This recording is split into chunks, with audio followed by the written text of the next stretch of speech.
not having a COLA that works, having 5 million plus people who've paid into a system get below poverty level checks? What do you have against giving 23 million Americans a tax cut? These are the hardworking. You guys are going to work overtime to make sure that millionaires and billionaires get their tax cut. But the average working person, you don't care about.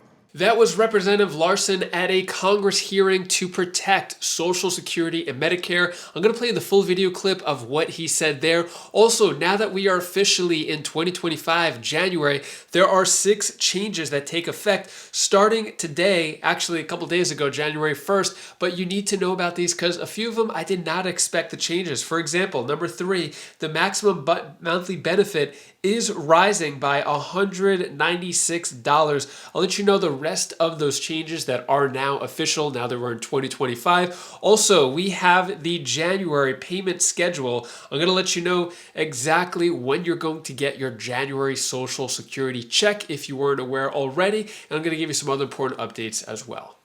Before I dive into the main content, if you appreciate these Social Security updates, hit the like button and subscribe to the channel for more Social Security updates. So let's get right into the payment schedule, since that's what it's all about. When are you going to receive your direct deposit or your check in the mail? When to check your mailbox? So when it comes to January, you're going to get your Social Security checks January 8th if your birthday is the 1st to the 10th, January 15th, if your birthday is the 11th to the 20th of the month, and January 22nd if your birthday is between the 21st and 31st. That is when you are going to get your Social Security checks. If you're on SSI, you should have already received your check on December 31st. So those are the dates when you should be expecting your Social Security checks. Next, into this, 6 Social Security changes that take effect today.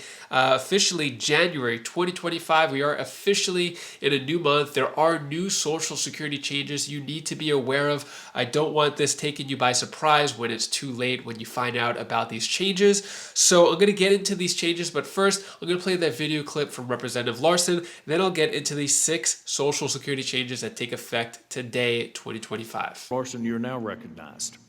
Thank you, Mr. Chairman, and thank you for your remarks. And I want to thank our panelists. It's not often that we get the Walter Cronkite of actuaries that's here, and so I'm pleased that we're going to hear straightforward talk. But let's cut to the chase. Congress has not done its job in over 50 years. We have not enhanced this program so that your constituents are better served. On average, every single one of our districts receives more than $200 million monthly to people that are on Social Security. It is arguably probably the best economic development plan that we have. And where do they spend that money? They spend it right back in the district. I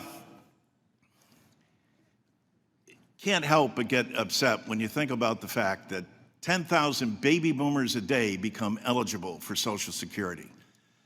And they look and say, well, what's happened? Why hasn't Congress acted? We have a proposal that's out there. What Congress needs to do is something the public expects from us. Vote. You got a plan? We have a plan. We're happy to put our plan up for a vote. What's yours? What we hear is $1.5 trillion in cuts to Social Security? That's your idea of saving Social Security? Raising the age of Social Security recipients. The American public knows for every year you raise the age, that's a 7% cut in benefits. So the opening remarks of the chairman are that we're in dire straits. We'll see 20% plus cuts by 2033 if Congress does nothing. So your proposal is, well, let's do something. Let's make those cuts now. by raising the age and cutting it 21% up front. It's long overdue to stop all of the dialogue, and how about vote?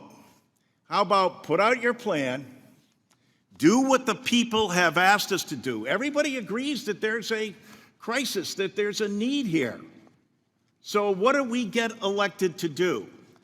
I don't know how people go home and look themselves in the mirror and understand that there is 5 million of your fellow Americans that get below poverty level checks from Social Security. More than 70 million people, or close to 70 million people now, who rely on Social Security. 40% of them, it's the only benefit they have.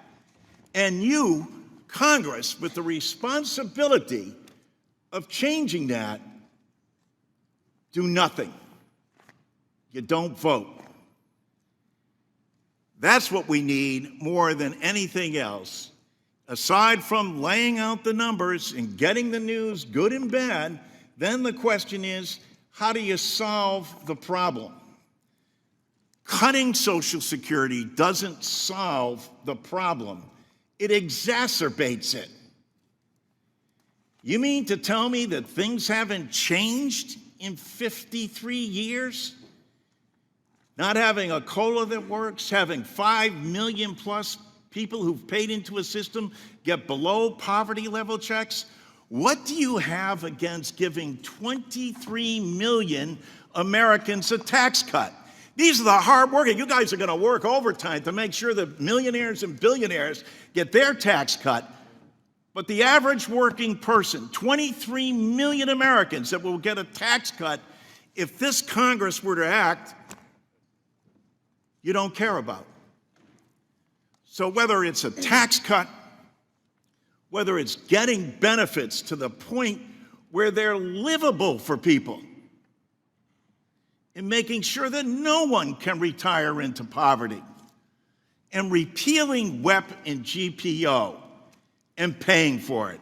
Thank God for President Biden saying, hey, let's pay for this. Let's have people who pay nothing or next to nothing, millionaires and billionaires, just pay their fair share of what the guy making 50 or 30,000 a year has to pay all year long. You know what that does? It both allows us to extend the benefits and also allows us to extend the solvency. The choice is yours. If you've got a better idea, put it out there.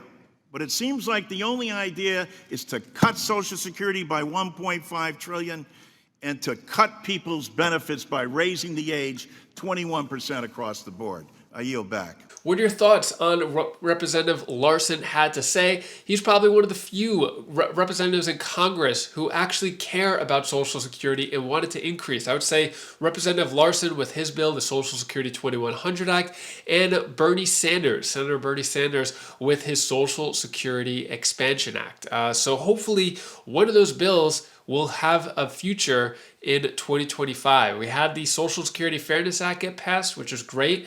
It made history with Social Security, but affected only 2 million out of 70 million people. So hopefully we could get some more. Let's get into these changes right here. 6 Social Security changes that take effect today, 2025. So number 1, bigger Social Security check is on the way. So you're getting the 2.5% COLA increase, which I'm sure you're going to look at the comments of how pathetic 2.5% really is.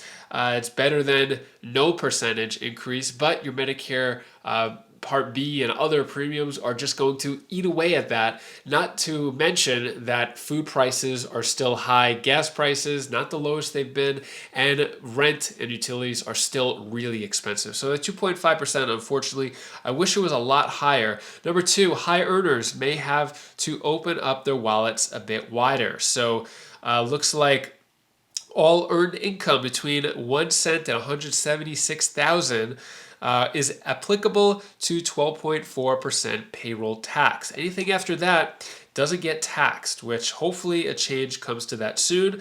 Number 3, the maximum monthly benefit at full retirement age is rising. In 2024, the maximum monthly benefit was $3,822. Then we have in 2025, it is rising by $196 to $4,018. So only about 2% of beneficiaries reach this maximum monthly benefit of Social Security. Number 4, early filer benefit withholding thresholds are climbing. When it comes to this, it looks like for the earliest filers at 62, it means accepting permanent reduction to their monthly payout of 25 to 30%, depending on their birth year. If they don't hold out, the longer you wait, the higher you get paid. Number 5, income thresholds for workers with disabilities are increasing too. So last year, non-blind workers with disabilities were allowed to earn up to $1,550 per month without having their payouts halted by the SSA. In the new year, they'll be allowed to earn $70 more per month or $1,620 without having their disability benefits being stopped. Number 6, it will be increasingly tougher to qualify for a Social Security benefit. What it's saying here is that it's going to be tougher. Let me get to the point here. Our benefits are traditionally earned through work with a cumulative 40 lifetime work credits needed to receive a retired worker benefit. A maximum of 4 credits can be earned per year. The good news for working Americans and especially part-timers is that the bar to earn these valuable lifetime credits is set relatively low. In 2024, it took $1,730 to earn the income for 1 credit. Thus, $6,920 is all that was needed to max out the credits for last year. So hopefully that should be relatively easy to do. And that is all the news for the Social Security changes that I have for you today. And that is all the news I have for you today. So hopefully cheer you up a bit. Here's my daughter Belle's tip of the day. Hi guys, how are you doing? I want to give you 3 things of the tip of the day. So first off, be happy, be grateful, and be humble. And then I want to do one more thing to you. Do the things that you want to do in a lifetime. Guys, you guys can do whatever you want, at least if you want to do it. Because I'm here for you. If you haven't seen Biden's announcement about Social Security, a big one, click this video over here as I go over the latest announcement about Social Security from Biden before he leaves the office. Maybe one of the last things he gets to do for Social Security. So click that video now, and I'll see you in that video. Take care, be safe. Thank you for watching.